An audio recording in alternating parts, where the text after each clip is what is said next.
I am presenting my presentation about selection of passive fire protection system made in accordance with the requirements of structure and the New Zealand Building Code and NZBC.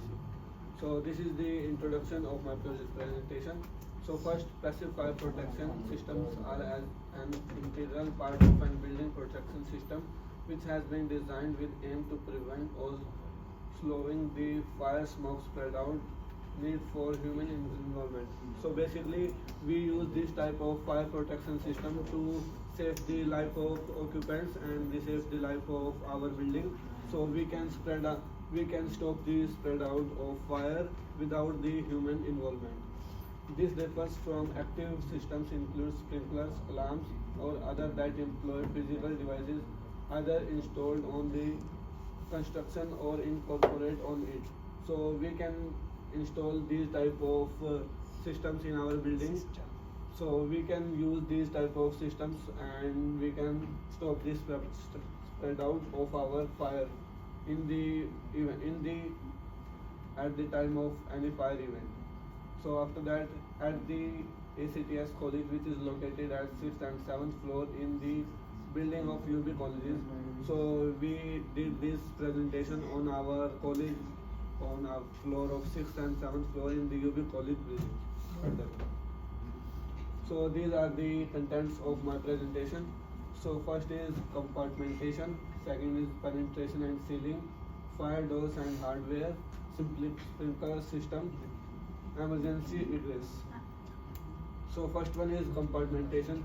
So firstly we can think that the compartmentation we can use the glass and walls. So we can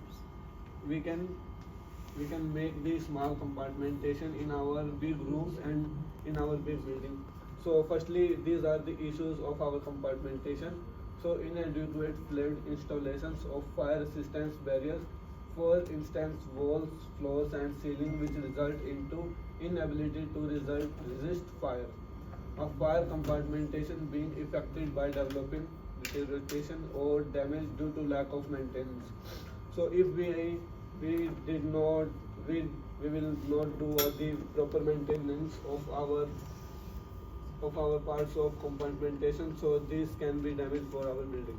So these are the recommendations, so we can use these recommendations to stop these type of damages. So first one is fire separation must comply with the NZBC clause C3, fire affecting areas beyond the fire source.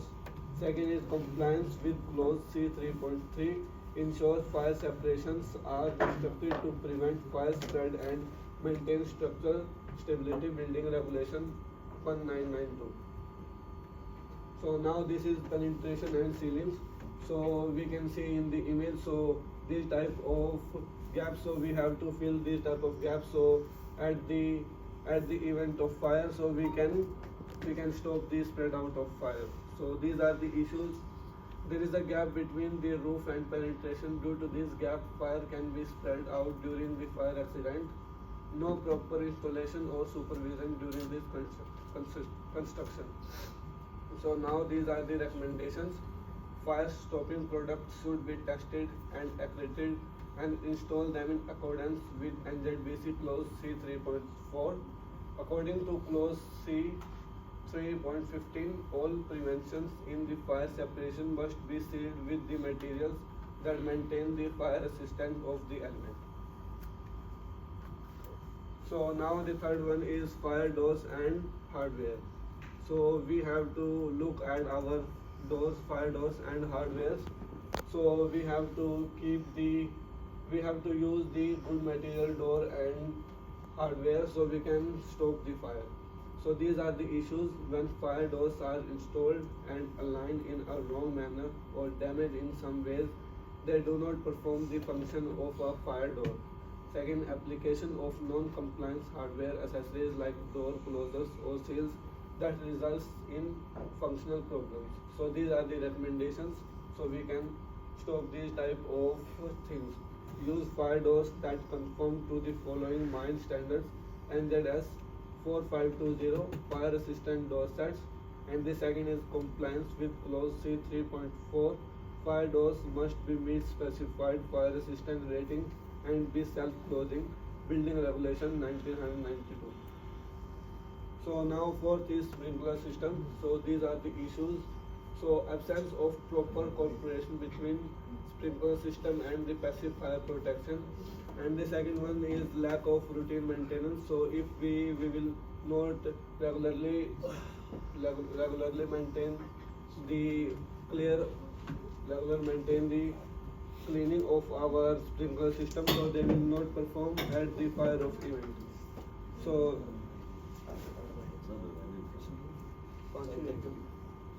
so these are the recommendations. So comply with NZBC clause C4, movement to a place of safety, and NZS 4541, automatic fire sprinkler system. So and the second one is clause C43, sprinkler system must be designed and installed to NZBC standard. कितने minute लगे? 4 minutes. 6. So this one is the last one. So this is the emergency egress. So we can give the our we can give the focus on these type of things also in our building.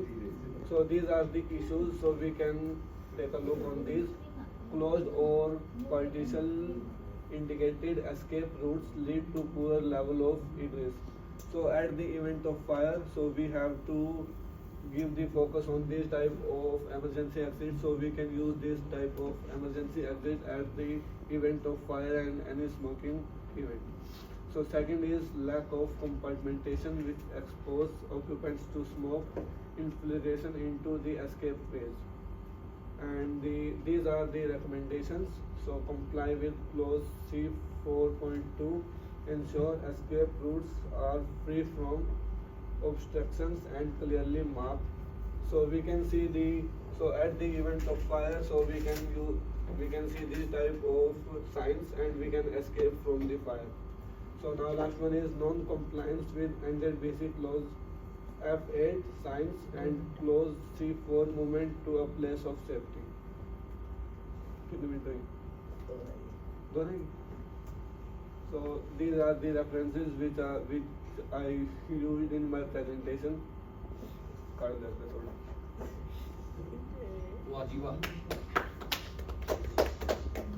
पीछे काट दे भाई. और काट दे. एक और काट. So these are the penetration and sealings. So I discussed this one previously. So we have to fill these type of penetration and sealings with the materials. So at the event of fire and any smoking, so these type of gaps, if we fill this type of gap, so these type of gap can stop our smoke and fire from one part of the room and a building to another part of the room. So we have to give the concentration of this type of gap.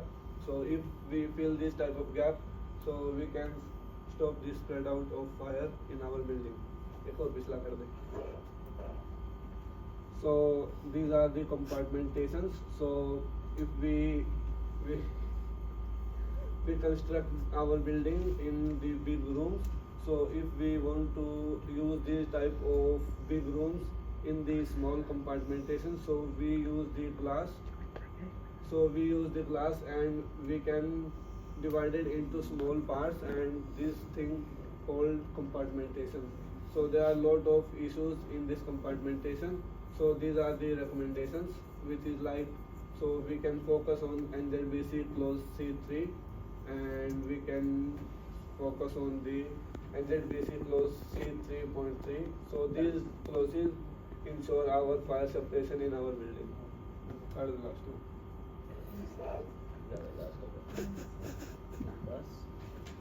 Difference? What is the main difference between penetration and sealing and the fire stopping? So penetration and sealing we can see here. So these are the small gaps. So these gaps we have to fill this gap to stop our fire separation. And what Fire else? stopping? So fire stopping we can say that the doors.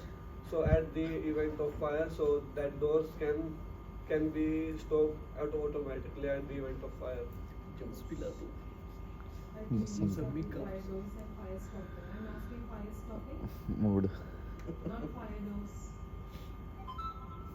Banger.